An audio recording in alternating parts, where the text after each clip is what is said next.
Bueno, siempre la búsqueda que nosotros tenemos en este propósito de todos los días estar en la vitrina, tiene que ser algo que nos llame la atención y sobre todo que nos sirva, que nos sea útil, porque si no, que vas a perder tiempo viendo un tonto ahí que está hablando cosas que no tienen nada que ver con tu vida. Y esa evolución que te produce el encontrar nuevas situaciones o buscar recursos que lo capaciten a uno para seguir y para mejorar, tiene que estar basada en varios recuerdos, en varios conocimientos, en varias enseñanzas, en varios aprendizajes, en experiencia vivida, de gente que ha ya hecho ese camino, que te puede señalar dónde están los baches, dónde están las sorpresas, dónde están los pozos, dónde están los inconvenientes. O sea, siempre tiene que haber alguna referencia que te sea útil. Si yo estoy haciendo algo que no te es útil, que no te vaya a mejorar algo, ¿para qué la hago? O sea, sí la puedo hacer, pero no tiene ninguna trascendencia. Hoy vamos a hablar de cómo era la pobreza hace 100 años. Cuando te digo 100 años, te digo 25 años antes o 25 años después. O sea, vamos a plantarnos en el principio del siglo XX. Termina el siglo XIX, el mundo ya empieza a convulsionarse, hay enfrentamientos siempre hubo en el mundo, pero la modernidad, para mi manera de analizar las cosas, lo que llamamos la modernidad, porque hay dos modernidades, la modernidad histórica que empieza con la Revolución Francesa y la modernidad nuestra, de nuestros tiempos, empieza con el siglo XX. Hasta el siglo XX todo venía más o menos, sí, ya había señales. La revolución industrial se había producido, en fin, ya la gente ya había empezado a abandonar el campo y concentrarse en las ciudades, o sea, las sociedades ya tendían a emanciparse, porque el crecimiento del mundo los obligaba, y el crecimiento del mundo obligó a abrir mercados y a lo que se producía ya sobraba para consumirlo, entonces había que buscar lugares donde venderlo, a cambiarlo por manufactura, por comida, por materia prima. Entonces esa evolución trae lo que yo diría la modernidad nuestra. Ahora bien, ¿quién puede hablar de esa modernidad de un siglo? Y tenemos que recurrir a la historia, tenemos que recurrir a ilustrarnos a través de referencias periodísticas, movimientos que han ocurrido, relatos de viajeros, relatos de... En fin, recuerdos para nutrirnos. Es una buena referencia porque no lo conocíamos, ¿no? Pero, ¿qué pasa cuando alguien que todavía sobrevive, estoy hablando de un siglo, estoy hablando de 100 años, más o menos de ese periodo lo ha atravesado con sus vivencias personales y que tiene ese milagro que se produce en estos tiempos de la modernidad, que todavía viva? O sea, yo tengo 93 años prácticamente, o sea, casi yo he sido contemporáneo de ese siglo, del 1900 al 2000. Yo nací en 1930, pero todavía estaba en nuestros países marginales, allá por donde está la América primaria, todavía estaba en estado primitivo, o sea que no había llegado el progreso, no había llegado la civilización como generó después en la aparición a partir del siglo XX, va. Entonces, ¿cómo era ser pobre en aquel tiempo? Y ahí sí yo ya soy protagonista. O sea, la pobreza nuestra O sea, yo te la puedo, en detalle te la puedo marcar y te la puedo señalar de qué manera se manifestaba, quiénes la originaban, quiénes se beneficiaban de la pobreza, quiénes hacían grandes fortunas y quiénes sufríamos las consecuencias de una voracidad que la veíamos frente a los ojos. Veían cómo vivían los ricos o los que para nosotros quienes trabajamos, nosotros. Y claro, todo ese fenómeno que generó el cambio de nuestras sociedades, hay referencias de todo orden, incluso ya referencias visuales. O sea, ya no está el relato de que lo que oímos, sino que están las fotografías, están las películas. Pero, ¿cuáles fueron los más importantes? Porque, entonces, si estamos hablando de una situación, no vamos a decir un problema, sino de un proceso de evolución, estamos hablando de algo muy importante. Y entonces, al estar hablando muy importante, me podrá decir, bueno, ¿qué considerás vos que sos contemporáneo? Usted que ha sido contemporáneo, o por lo menos que ha vivido esa etapa de las grandes transformaciones, porque te digo una cosa, yo he vivido la etapa de las grandes transformaciones, cuando no había carreteras, cuando no había electricidad, solamente había electricidad en un 10-20% en la población, en los demás nos alumbramos con candiles, con velas, cuando no había, olvídate, los medios de comunicación no habían nacido todavía, el que tenía una radio era un privilegiado, iba la gente por favor a escucharlo, la radio. Y claro, ahí aparecieron los primeros movimientos ya que generaba la riqueza. Lo primero que apareció en nuestros países fue el poder corporativo. Nosotros no sabíamos decir, vienen las inversiones, vienen las grandes compañías del mundo a traernos el progreso.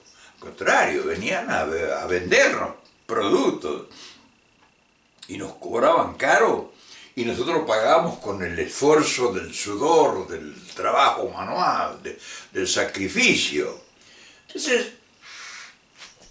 quienes fuimos testigos de toda esa transformación y que sufrimos sus consecuencias y que disfrutábamos del progreso que de verdad llegaba el progreso, porque el progreso se manifestaba en las comunicaciones, se manifestaba en los servicios, se manifestaba en la comida, en la industrialización de la comida. Yo soy testigo de la industrialización de la comida primaria. O sea, nosotros comíamos en estado primitivo, las cosas del huerto o de la carne de la vaca que se procesaba en un matadero municipal o en un matadero privado de un carnicero y la llevamos a la olla. Decía que yo soy testigo del tiempo en que todavía se soñaba. Cuando yo nací, todavía se soñaba con volar. Y aquel sueño del loco Da Vinci y de tantos otros pioneros, recién en el 35, en el 1930, cuando yo ya tenía 3, 4 años, se realizaron los primeros vuelos del hombre, de un aparatito de seda o de cartón, con un motor que empezaban a volar, los hermanos Wright en Estados Unidos, en Alemania, los primeros, aparecieron los primeros motores a combustión, o sea, empezó a usarse como es el combustible de origen del petróleo. O sea, empezaron las naftas, las gasolinas, los carburantes, empezó el motor para industrialización, se había utilizado el vapor, o sea, el único potencial que ha tenido el hombre en el siglo XIX había sido el gran desarrollo que había tenido el vapor, y después apareció tenuemente el gas, pero era de privilegio. Entonces, todos esos fenómenos que yo los viví sin darme cuenta, sin saberlo, y que eran, como te dije, las carreteras, los medios de comunicación, las distancias se acercaban, la comunicación, porque yo era del tiempo de que las cartas tardaban un mes en llegar, si llegaban, o si había que mandar de una posición geográfica a otra, se tardaban todavía en ese tiempo meses en llegar. O sea, todo era lento, era cámara lenta. El progreso no progresaba. Y me dirías, bueno, ¿qué considerás que fue lo más importante? Importante era todo, pero ahora, retrotraído en la distancia del tiempo, uno evalúa todo lo que fue, uno lo fue viviendo. O sea, lo fue incorporando. Nosotros fuimos incorporando el progreso, nosotros fuimos incorporando la transformación de un siglo, donde un siglo que yo fui protagonista era elementalmente primario en todos los órdenes. Y claro, es lo importante en eso, digamos que lo que produjo las grandes transformaciones fueron los transportes. Transporte primero terrestre, los transportes. Primero los transportes por carretera, la construcción de nuevas carreteras, de caminos. Nosotros teníamos caminos de tierra, caminos que eran grandes lodazales. Se llovía en nuestras poblaciones y se paraba todo porque los automóviles, los autobuses, los camiones que recién estaban apareciendo, pues cuando llovía, la lluvia ya los eliminaba. O sea, el transporte seguía siendo en carros, en carretas, a través del esfuerzo de utilizando animales de tiro. El caballo era fundamental, el transporte primario prácticamente, todavía en mis tiempos se mantenía. Sí, ya había civilizaciones muy avanzadas en Europa, en relación a lo nuestro, pues lo primero que se desarrollaron fueron los armamentos. En vez de mejorar los valores para la subsistencia, lo que se mejoró primeramente fueron la construcción la fabricación de armamentos de toda índole para adquirir poder. Entonces, los transportes, las carreteras, los puentes, caminos, los abovedados, o sea, los asfaltos, todo eso, que agilizaron. O sea, nosotros teníamos, cuando yo nací, la velocidad promedio que tenía el mundo nuestro, porque había dos mundos, el mundo marginal, el mundo de la producción de materia prima, que éramos todo el continente latinoamericano, donde estaba la comida, donde estaban todo lo elemental, estaba toda la mina en virginidad, toda la riqueza mineral, la riqueza hitícola, en fin, incluso las riquezas agropecuarias. O sea, el agro estaba en pampas ubérrimas, donde se podía sembrar sin abono, sin regadío, sin fertilizantes, nada, producían abundantes granos de toda índole. O sea, nos convertimos en poco tiempo, cuando vino la tecnología, en los graneros del mundo. O sea, abastecíamos al mundo. Yo tendría 8, 10 años, o sea, ya salíamos al campo y era un mar de extensiones incalculables para cultivar lo que fuere. Y entonces ahí fue cuando empezó a crecer, ya por la demanda de esas sociedades modernas que se empezaron a abandonar el campo. O sea, yo fui testigo de la época en que se empezó a abandonar el campo, porque el que explotaba el campo, o sea, la riqueza la generaba, la siembra y el cultivo y las cosechas la generaba el nativo, pero el que se beneficiaba era el intermediario, era el que compraba la producción o sea, el intermediario, el agente que se transformó continentalmente en el dueño del gran negocio de la comida, porque disponían ellos, hacían los puertos, ellos tenían los barcos, ellos tenían los clientes. Entonces ellos compraban por nada, ellos instalaron sus propias redes ferroviarias, que fue un gran avance, boom. Nosotros disfrutábamos ferrocarriles y el ferrocarril no era para beneficiar a nuestros pueblos, era para acarrear la producción de todos los rincones, porque todos los ramales ferroviarios terminaban en los puertos. Partían de los lugares, de los centros grandes de producción y terminaban los puertos para que los puertos eran generados por esas grandes corporaciones y eran los que tenían los barcos y tenían sus mercados. O sea, nosotros éramos los que hacíamos la tarea, pero los que menos nos beneficiamos. El intermediario, el acopiador, lo que hoy es la corporación, en las corporaciones, grandes corporaciones que hay, cerealeras y todo eso, eran los acopiadores de aquellos tiempos. Y claro, la gran riqueza que nosotros producíamos no eliminó la pobreza. O sea, yo transité la pobreza de la riqueza de mi país.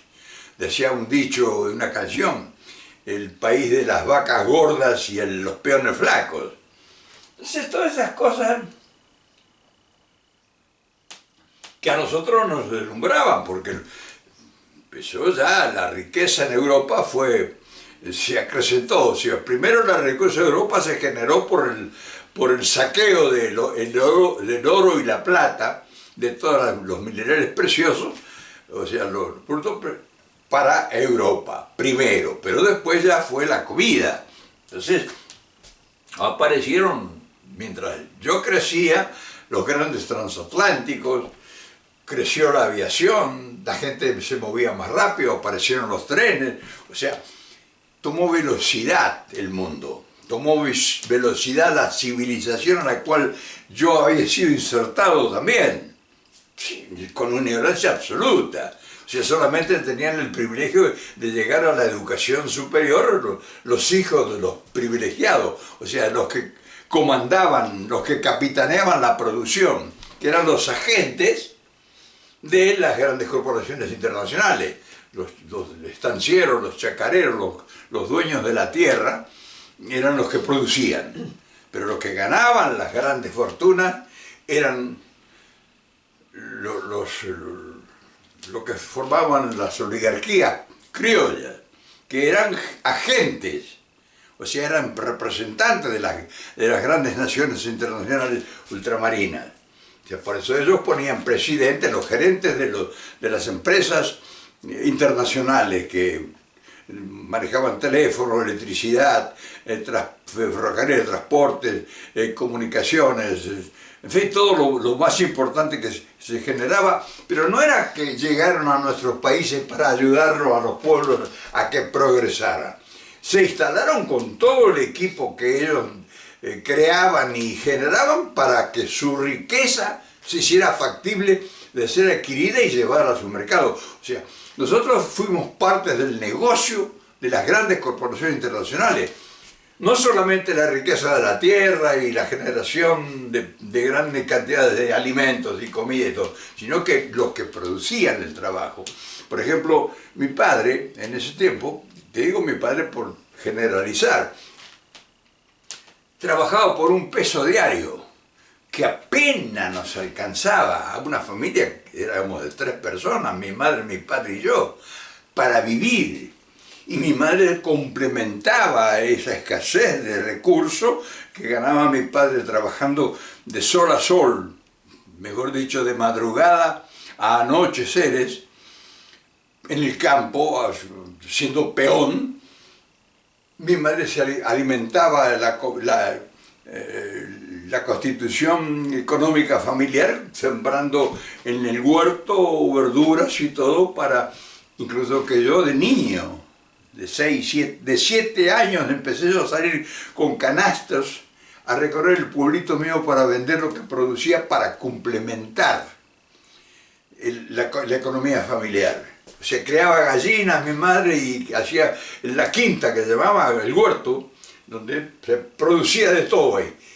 Y como ya o sea, la necesidad obligaba a incrementar la economía familiar, yo salía, me mandaban a vender y yo volvía a la casa después de salir con 2 canastas que apenas podía, tenía 7, 8 años, 9 años, con 2 pesos. O sea, yo ganaba el doble que mi padre, que se había levantado a la madrugada, había ido a caballo, 1 legua o 1 legua y media a la chácara, al lugar donde empezaba a hacer las labores campesinas, o sea, sembrar, arar, rastrear las tierras, cosechar. Entonces, yo viví la pobreza, y yo viví al mismo tiempo de la pobreza las limitaciones del pobre, y vi la riqueza que se ostentaba, porque el rico, como no era culturalmente preparado, hacía ostentación de su riqueza, es decir, manifestaba su poder. Y nosotros nos sentíamos acomplejados, humillados. Por eso yo he transitado todas las etapas. O sea, si me caracteriza algo es mi conocimiento, no mi capacidad cultural obtenida en el claustro universitario. Para mí, mi universidad fue la lucha, la tarea, el conocer de primera mano, sin saber lo que yo estaba, como quien dice, cumpliendo una tarea de aprendizaje. Yo estaba en una especie de universidad aprendiendo todas esas cosas que me producía la marginación. Entonces, todas esas cosas que se vivieron en ese tiempo constituyeron lo que iba a terminar en esta sociedad competitiva.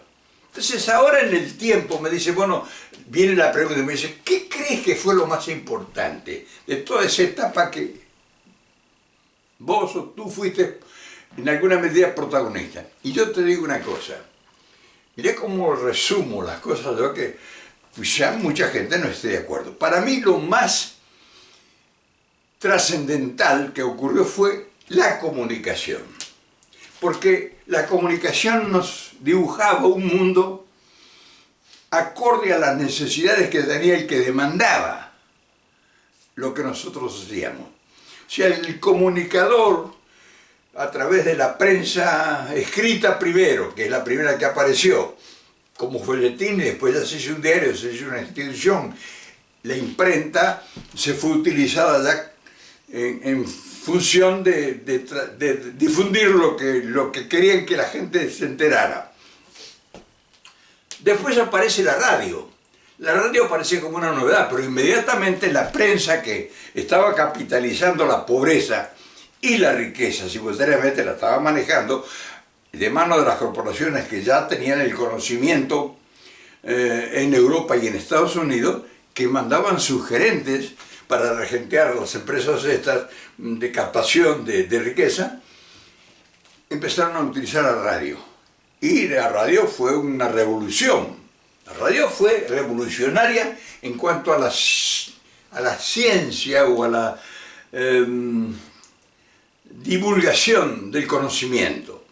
Pero no era para ayudarnos a nosotros, que utilizaban la radio como un medio didáctico de enseñar a la población que evolucionara y que viviera mejor. No, la radio era adormecedora, como una dormillera para que nos plegáramos a un proyecto político, para que fueran los hijos de los ricos a las universidades y les captaran la formación para defender los intereses, porque ni bien se graduaba y pasaba a tener una buena oportunidad, una buena posición social. Y la buena posición social era trabajar para una corporación. Entonces la mentalidad que había en las universidades o en los centros de estudio era preparar y capacitar personas profesionales para que sirvieran a los intereses de las empresas. Pero no, el pobre, yo por ejemplo, o sea, lo he vivido, por eso lo puedo hablar. Yo no pude hacer ni siquiera secundaria, porque en mi pueblo no había secundaria. Entonces había la secundaria, las escuelas secundarias de mayor evolución que estaban a 8 o 10 leguas de mi pueblo, o sea, yo no tenía cómo ir ahí. Entonces fui privado de hacer una educación secundaria. Imagínate, muchísimo menos hablar de la universidad. O sea, te estoy planteando, pintando el problema de lo que era la pobreza dentro de una enorme riqueza, pero riqueza que nosotros no disfrutábamos.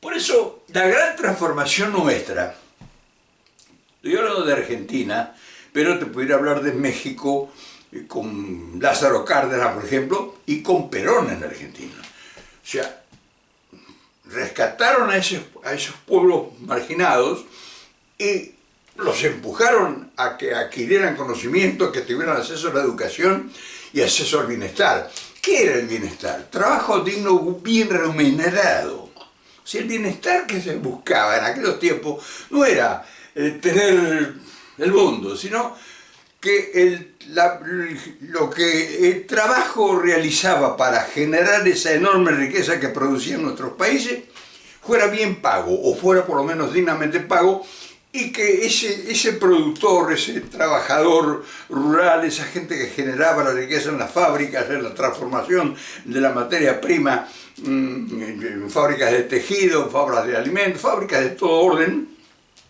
que eran productos exportables, esa gente que generaba esa riqueza tuviera acceso a la educación de sus hijos, tuviera acceso al bienestar, a la adquisición de vivienda, a tener una vida digna, mejor, a disfrutar de tener luz eléctrica, a disfrutar de una cantidad de cosas, a tener un refrigerador. Sí, un refrigerador. Era una cosa que ni soñar. Nosotros ni sabíamos que existían los refrigeradores cuando no tenías 8 o 10 años. Nosotros, lo máximo que había como gran conocimiento para que no se nos pudriera la carne o la cosa era poner una fiambrera, una cosa envuelta en un tejido de alambre muy finito y bajarlo a un pozo de agua, un surgente, para que se mantuviera frío. Y ya como un progreso ya en los pueblos era tener acceso a comprar hielo, que había una caja que era la heladera, se ponía hielo y ahí se ponían las cosas y con eso mantenían. O sea, no había electricidad. Yo conocí la electricidad cuando tenía 15 años, 14, 15 años, mientras yo vivía en los pueblos. Mientras yo vivía en el campo, pues yo no.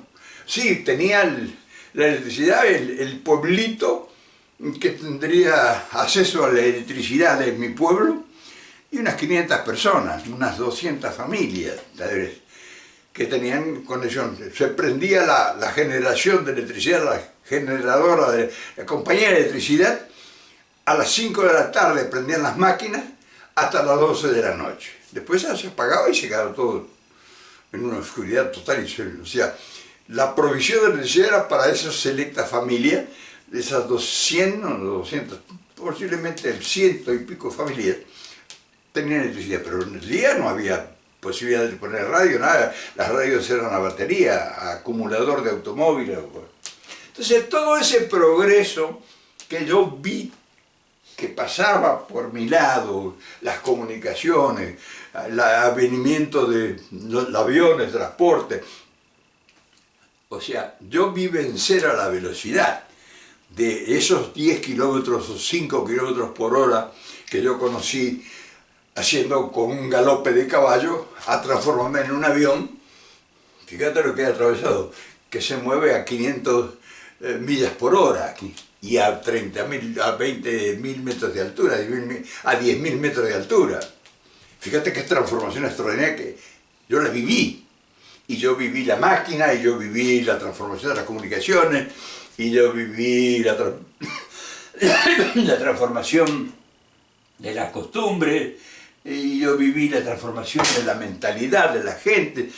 O sea, yo he vivido prácticamente en este siglo todo. Siglo que es un poquito elástico, pero que es el cambio total, hasta entrar ahora a una demanda que ya no se sabe qué es lo que se busca, ni para qué.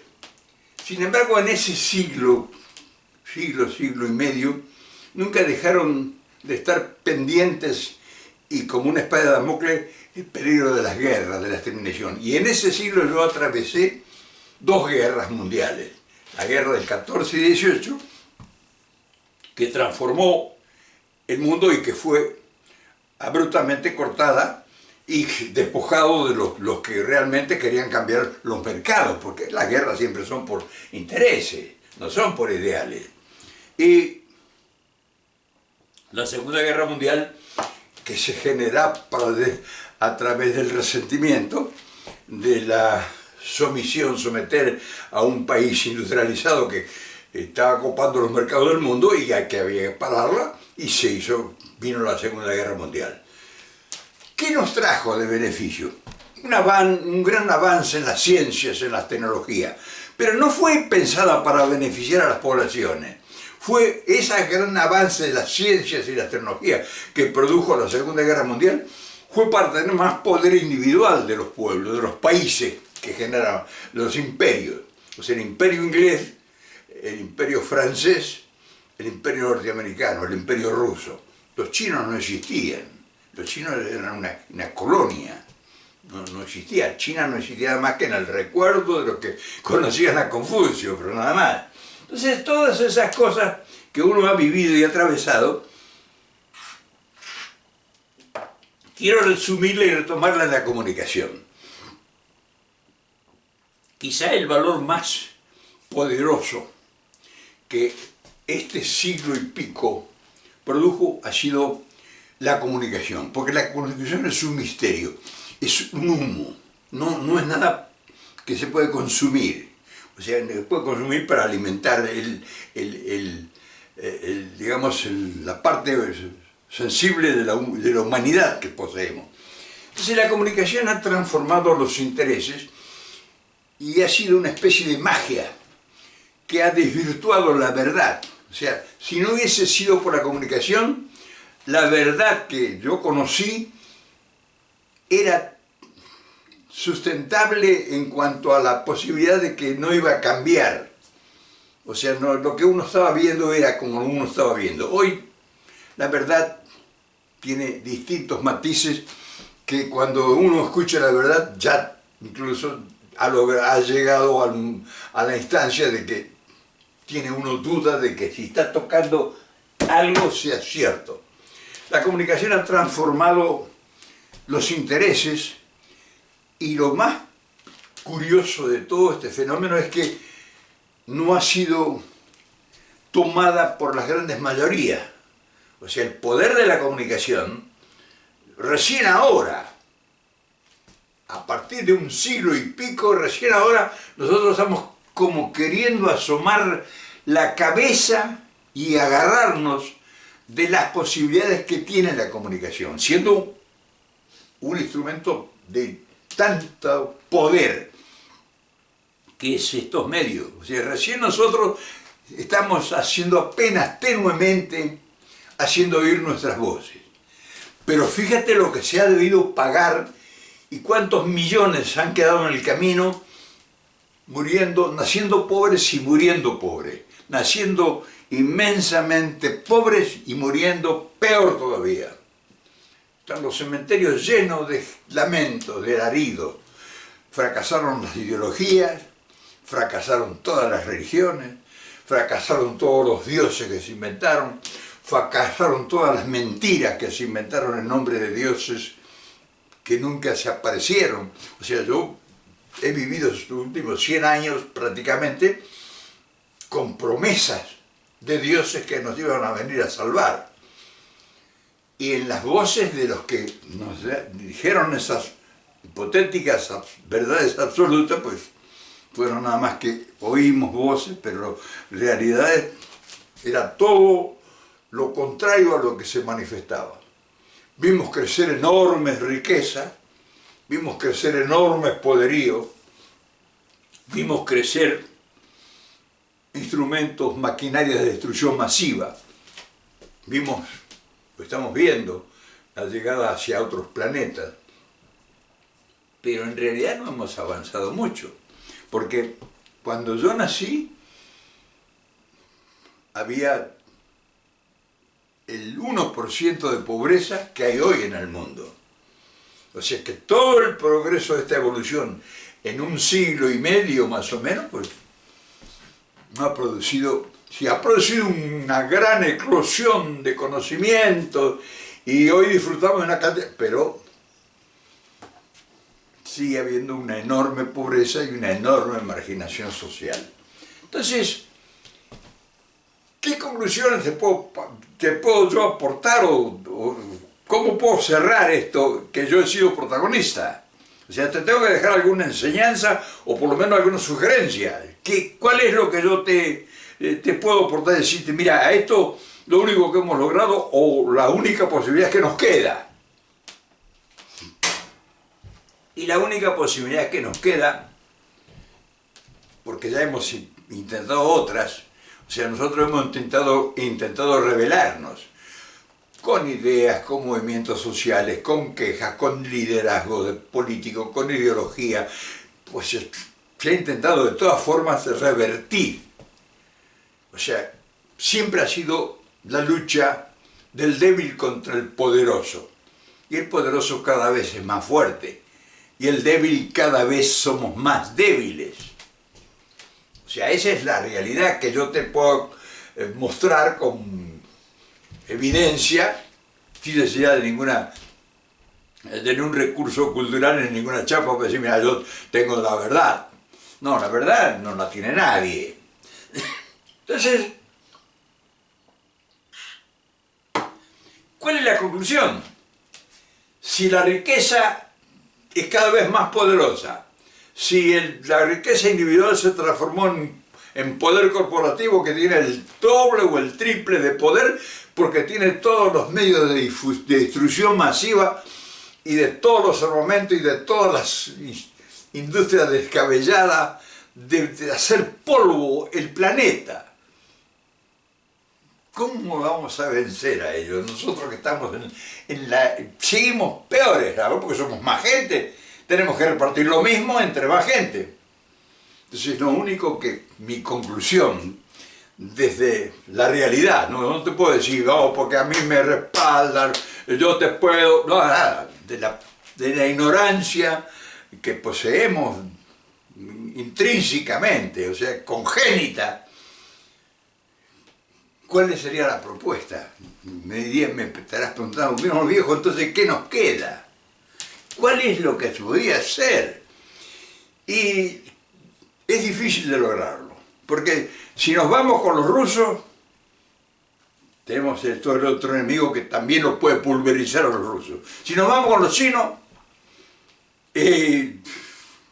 van a resistir, en fin. O sea, donde nos querramos refugiar nosotros, siempre vamos a tener dos enemigos ahora en ristre que están esperando para golpearnos, o sea, darnos un escarmiento. Si nos vamos con los chinos, nos van a querer dar un escarmiento los norteamericanos.